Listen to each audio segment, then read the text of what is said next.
날마다 살아나는 큐티 김양재 목사입니다. 오늘 큐티인 말씀은 사도행전 7장 1절에서 16절까지예요. 하나님 아버지, 오늘 스데반의 설교를 듣습니다. 아브라함의 구속사 스데반의 구속사를 잘 깨닫길 원합니다. 말씀해 주시옵소서. 듣겠습니다. 성경을 구속사로 깨달으려면 첫째, 가치관이 달라져야 합니다. 1절에 대제사장이 이르되 이것이 사실이냐 합니다. 지금 어디서 무슨 일이 일어나고 있죠? 지난 6장에서 초대교회 일꾼으로 택함을 받은 스데반이 은혜와 권능이 충만하여 큰 기사와 표적을 민간에 행했잖아요. 그러자 어떤 자들이 사람들을 매수하고 백성과 장로와 서기관들을 충동시켜서 스데반을 공회로 잡아갔지요. 그러고는 또 거짓 증인들을 세워서 스데반이 율법을 거슬러 말한다.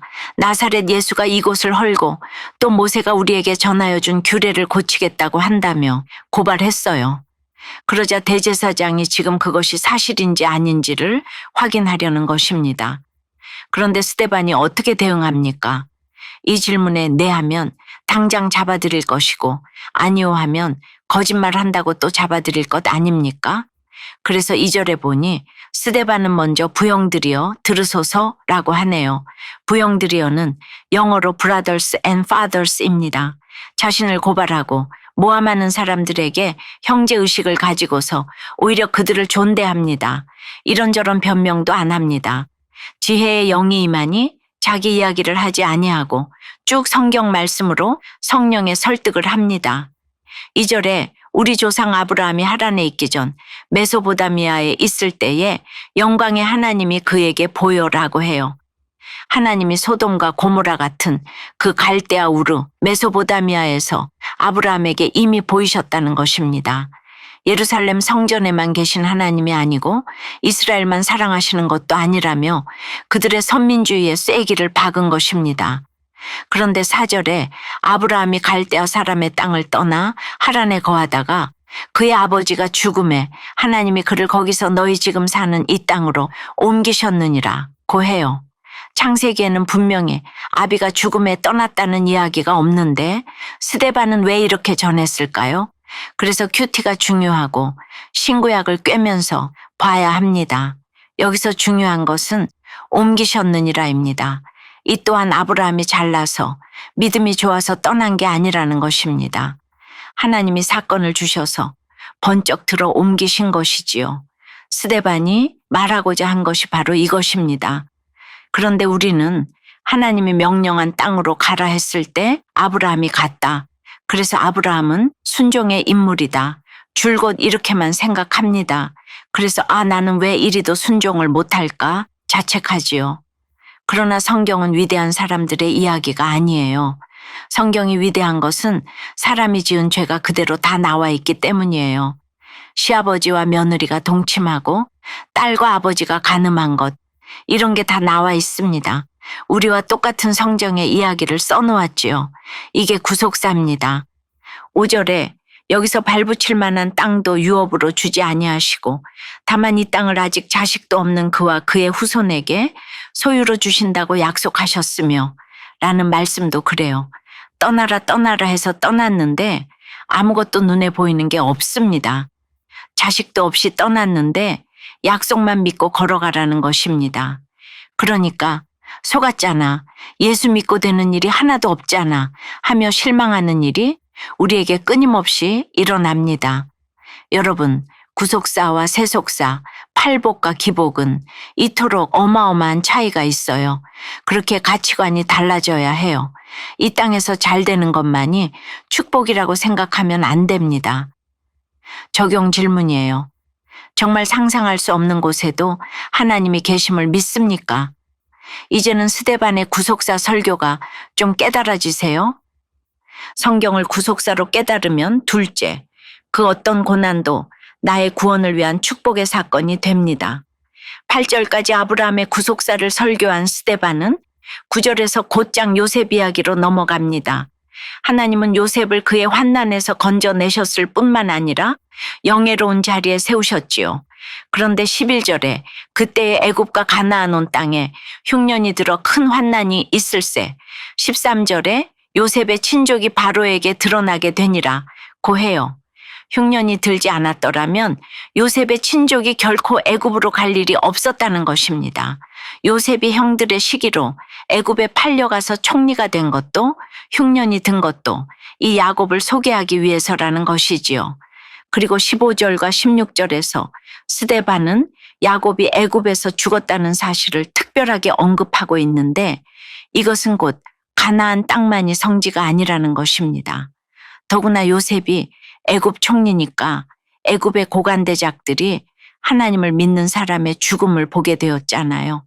그 대단한 장례식을 애굽에서 치른 것은 불신자들에게 천국 가는 길을 보여주며 전도한 것과 같습니다. 이 또한 하나님의 섭리요, 구속사입니다. 이런 구속사가 깨달아지면 내 인생의 그 어떤 고난도 나의 구원을 위한 축복의 사건이 됩니다. 여러분은 어떠세요? 지금 나에게 닥쳐온 큰 흉년의 사건은 무엇입니까? 그 흉년이 나의 구원을 위한 축복의 사건임이 깨달아지나요? 성경이 구속사라는 것이 깨달아집니까? 아버지의 소청 가운데 약속으로 주신 말씀을 기억하며 믿지 않는 친구에게도 간증하길 원한다는 한 고등학생의 청소년 큐티인 묵상 간증이에요.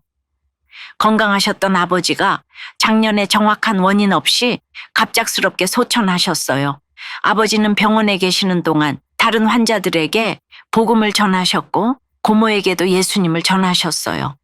어머니는 아버지가 이 땅에서의 사명을 다하셔서 하나님이 천국으로 불러주신 거야 라고 말씀하셨어요.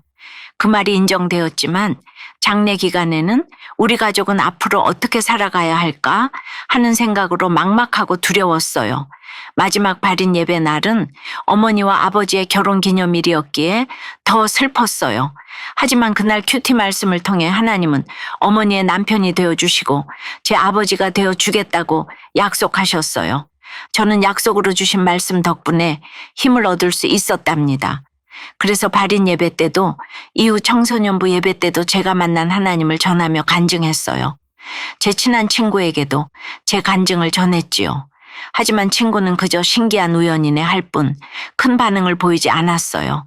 이후에도 저의 용돈을 채워주시는 등 삶에서 여러 방법으로 하나님의 일하심을 체험하고 있지만 친구에게는 다시 말을 꺼내지 않았어요. 2절에서 스데반이 억울한 누명을 쓰고도 분노하거나 생색내지 않고 부형들이여 들으소서라며 말씀을 전하듯 앞으로 저도 그 친구의 반응을 신경 쓰지 않고 깨달은 말씀을 잘 전하고 싶어요. 저의 적용은 큐티와 예배를 통해 깨달은 말씀을 노트에 적어 기억하겠습니다.